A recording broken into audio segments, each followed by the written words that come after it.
Hello dear young learners, शुभ आशीष।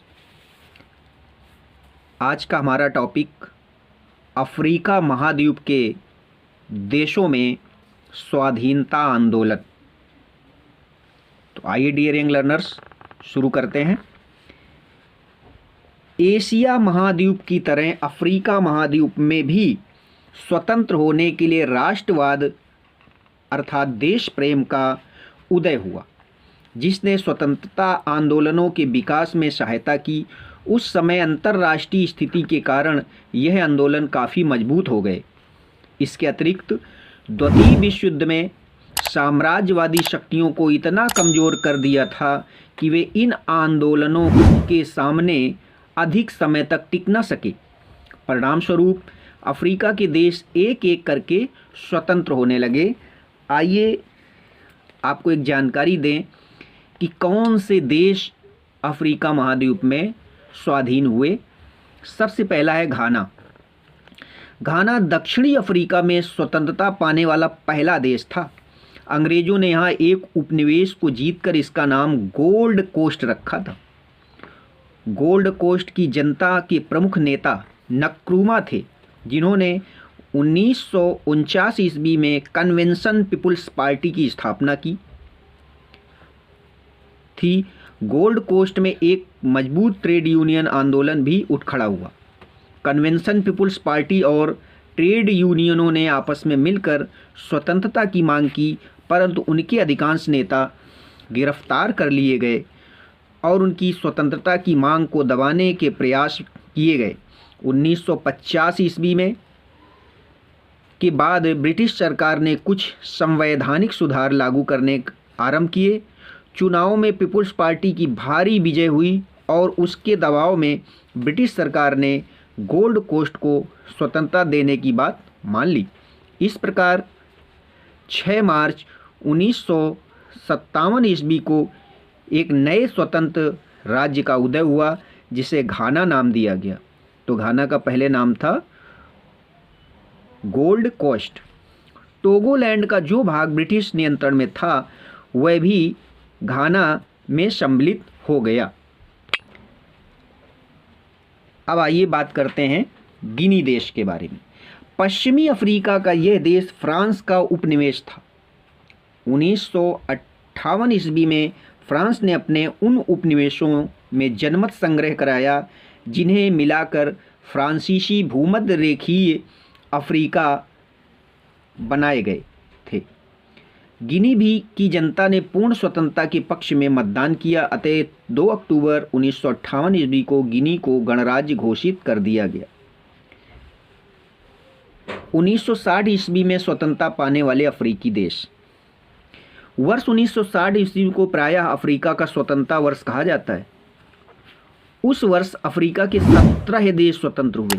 इनमें प्रमुख देश Madagascar, Algeria, Morocco, Ivory Coast, Nigeria, मध्य अफ्रीका, बेल्जियम, कांगो, जिसे अब जायरे कहते हैं।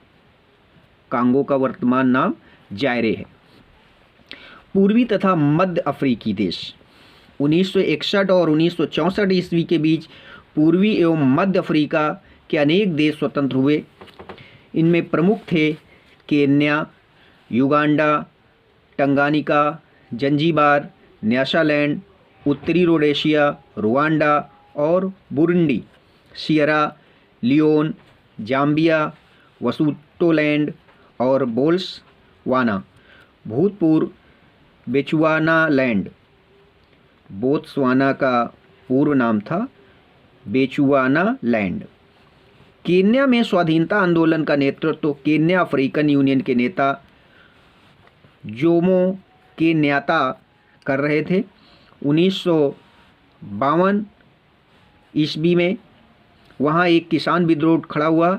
इसे माऊ माऊ विद्रोह कहा जाता है।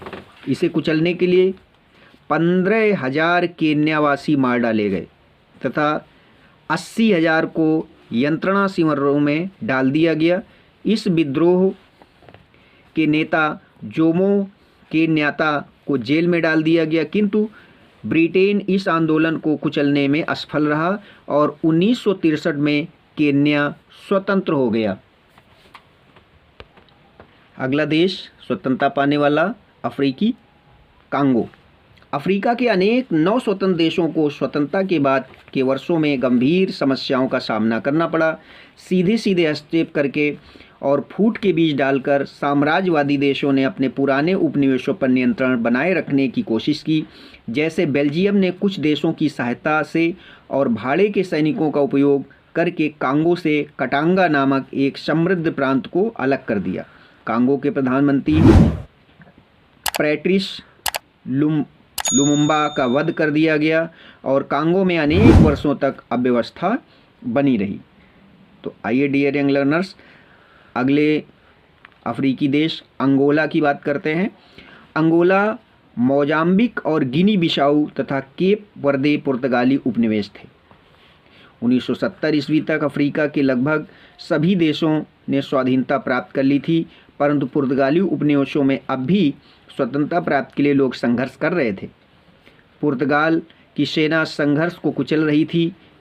1974 ईस्वी में इसी सेना ने पुर्तगाल के तानाशाह शासक का तख्ता उलट दिया। इस प्रकार पुर्तगाल की बागडोर सेना के हाथ में आ गई। पुर्तगाल की नवीन सरकार अफ्रीका के उपनिवेशों में पुर्तगाली शासन को जारी रखना नहीं चाहती थी। इस सरकार ने उपनिवेशों के स्वतंत्रता संघर्ष के नेताओं से बातचीत आरंभ की और समझौते किए। इस प्रकार 1975 ईस्वी तक सभी पुर्तगाली उपनिवेशों को स्वतंत्रता दे दी गई। अब आते हैं दक्षिण रोडेशिया। दक्षिण रोडेशिया अप्रैल 1980 में स्वतंत्र हुआ और इसे जिम्बाब्वे नाम दिया गया। दक्षिण रोडेशिया का अब नाम जिम्बाब्वे। अगले देश नामीबिया के बारे में बात करते हैं। नामीबिया अफ्रीका में स्वतंत्र होने वाला अंतिम देश नामीबिया था। पहले ये एक जर्मन उपनिवेश था और इसका नाम दक्षिण पश्चिम अफ्रीका था। बाद में इसे दक्षिण अफ्रीका को सौंप दिया गया। संयुक्त राष्ट्र संघ के संकल्पों के बावजूद दक्षिण अफ्रीका इसे स्वतंत्र करने को तैयार न था। अतः यहाँ स्वापो south west Africa people's organisation, स्वापो का ये मतलब है south west Africa people's organisation, के नेतृत्व में स्वतंत्रता आंदोलन आरंभ किया गया। इस संगठन की गुरिल्ला फौज द्वारा सरकार के विरुद्ध युद्ध आरंभ करने के पश्चात यहाँ का स्वतंत्रता आंदोलन और भी तेज हो गया। इन परिस्थितियों में संयुक्त राष्ट्र ने नामीबिया की स्वतंत्रता के लिए एक योजना बनाकर इस युद्ध को समाप्त किया।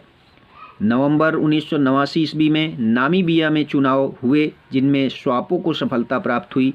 इस प्रकार 21 मार्च 1990 को नामीबिया स्वतंत्र हो गया। आइए डियर यंग लर्नर्स, अब बात करते हैं दक्षिण अफ्रीका की। दक्षिण अफ्रीका में यूं तो स्वतंत्र देश था और इस पर किसी अन्य देश का शासन नहीं था, परंतु यहाँ की मूल अश्वेत जनता सरकार की रंग भेद नीति से पीड़ित थी। इसके साथ हर क्षेत्र में हीनता का व्यवहार किया जाता था और उसे मानव अधिकारों से वंचित कर दिया गया। अतः यहाँ के मूल निवासियों ने अफ्रीकी नेशनल कांग्रेस के नेतृत्व में अपने अधिकार पाने के लिए कड़ा संघर्ष किया, परंतु श्वेत सरकार ने उनके प्रति अत्याचार एवं दमन की नीति अपनाई। कांग्रेस के नेता नेल्सन मैंडेला 26 वर्षों से भी अधिक समय तक जेल में रहे। Nelson Mandela dear young learners दक्षिण अफ्रीका के गांधी जी कहलाते हैं। आखिर उन्हें मुक्त कर दिया गया और 1994 ईस्वी में दक्षिण अफ्रीका में आम चुनाव हुए। इन चुनावों में पहली बार प्रत्येक नागरिक को मत का अधिकार मिला और मंडेला देश के राष्ट्रपति निर्वाचित हुए। इस प्रकार दक्षिण अफ्रीका में रंग भेद की नीति का अंत हुआ। तो डियर यंग लर्नर्स, ये कुछ जानकारी थी आपके लिए। अगले किसी वीडियो में इसी तरह की और जानकारी लेकर आएंगे। तब तक शुभ आशीष।